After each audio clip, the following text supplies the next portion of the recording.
Hello everyone, this is Padma, your social science teacher from Pramati Hillview Academy. Welcome back to your economics class once again. In the earlier class, we had learnt about poverty as a challenge, two typical cases of poverty, indicators for poverty, poverty line estimation in India, organizations involved in estimating poverty line. In this class, we shall learn more about poverty trends in India. There is a decline in poverty ratio in India from about 45% in 1994 to 21.9% in 2012. If the trend of declining poverty ratios in India continues at this rate, then poverty line may reduce 20% in next few years. The group which are vulnerable to poverty. Poverty among social groups and economic categories varies widely in India. Social vulnerable groups are the households of the scheduled castes and scheduled tribes. Economically vulnerable groups comprise rural landless labor households and urban casual labor households.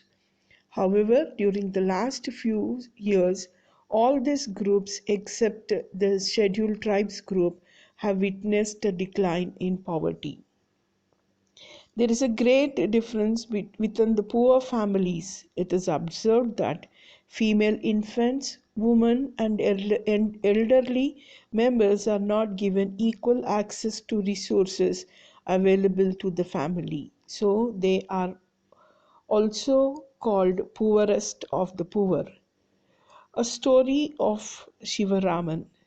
The family of Shivaraman, a rural landless laborer, has been cited as an example of such a family.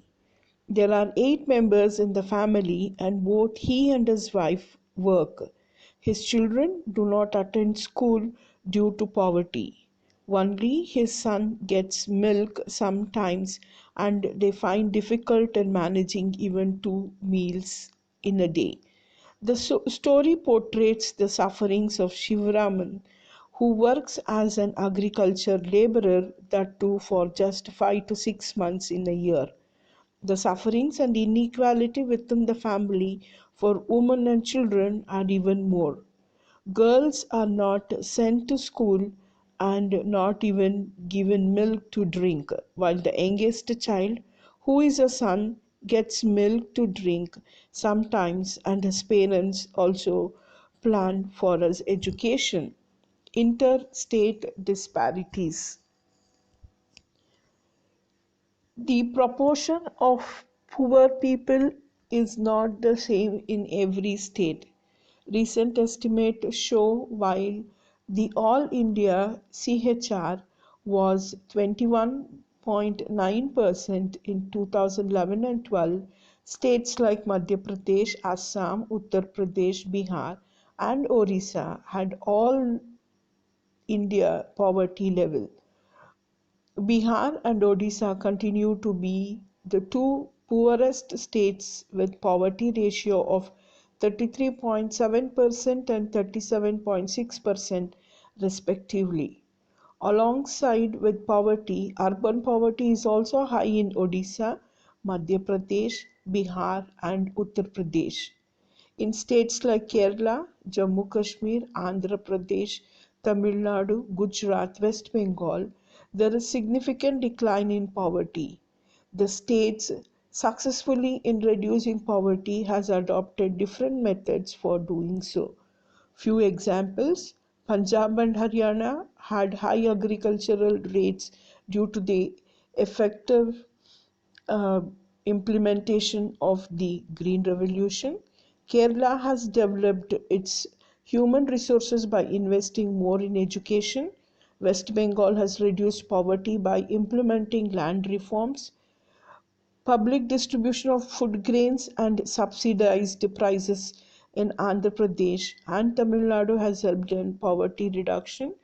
Jammu and Kashmir has generated wide ranging economic activities all across the state and converted potential in various sectors into employment opportunities. Global poverty scenario.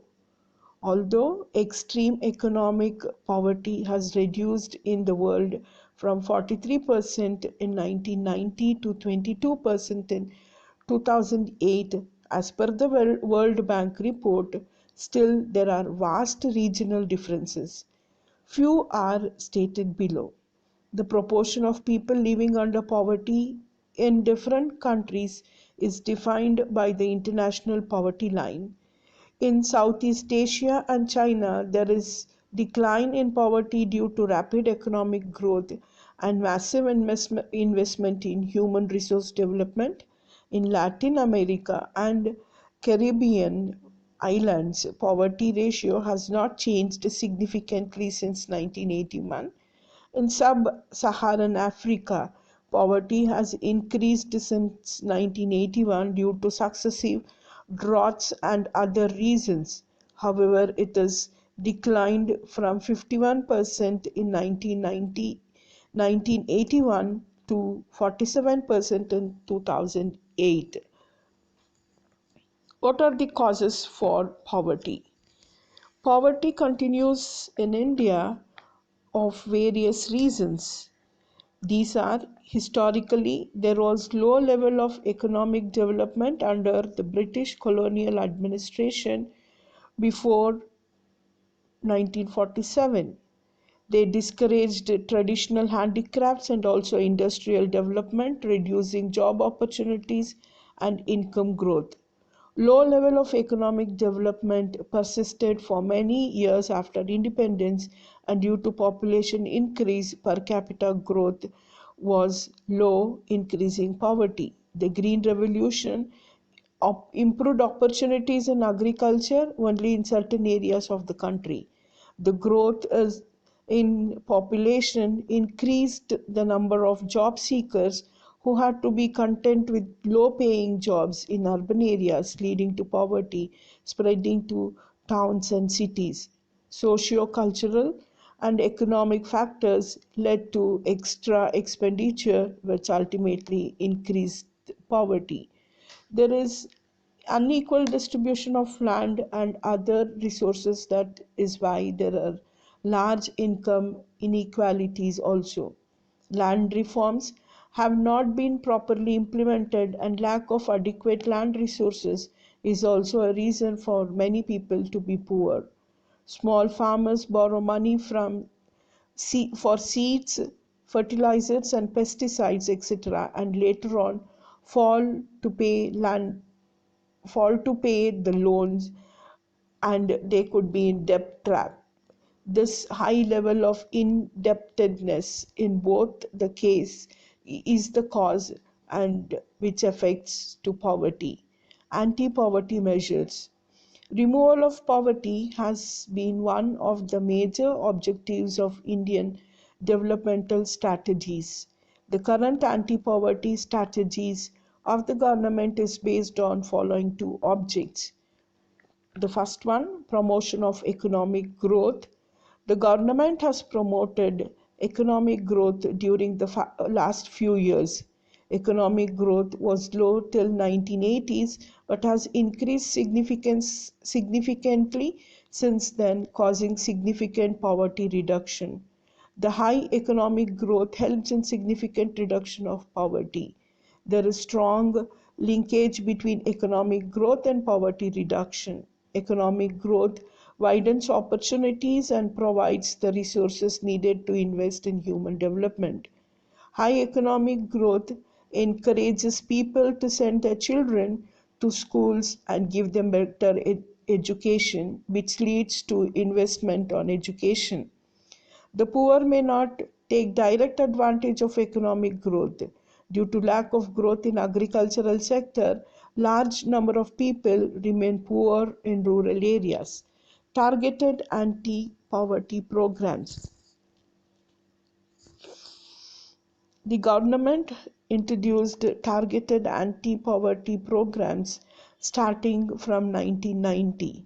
The results of these programs have been mixed due to lack of proper implementation and improper targeting. Also, some schemes overlap others. Thus, the benefits of these schemes are not fully reaching the deserving poor. So now the government is emphasizing more on proper monitoring of all these programs. Some important anti poverty programs started in India are Prime Minister Rozgar Yojana, Rural Employment Generation Program, Swarna Jayanti Gram Swaraj Yojana, Pradhana Mantri Gramodaya Yojana, Antyodaya Anna Yojana, National Food for Work Program, Mahatma Gandhi National Rural Employment Guarantee Act. The challenges to poverty reduction. Poverty reduction is still a major challenge in India due to the wide differences between regions as well as rural and urban areas. Further, poverty should include not only the matter of adequate amount of food but other factors like education, healthcare, shelter, job security, gender, equality, dignity, and so on. These give us the concept of human poverty. Poverty reduction is expected to be lower in next 10 to 15 years. In addition to anti-poverty measures, the government should focus on the following to reduce poverty. They are higher economic growth, universal free elementary education, decrease in population growth, empowerment of women and weaker sections. So, students, in this class, we learnt about how poverty can be reduced, what poverty trends in India, interstate disparity, causes of poverty, anti poverty measures. See you soon, students. Thank you.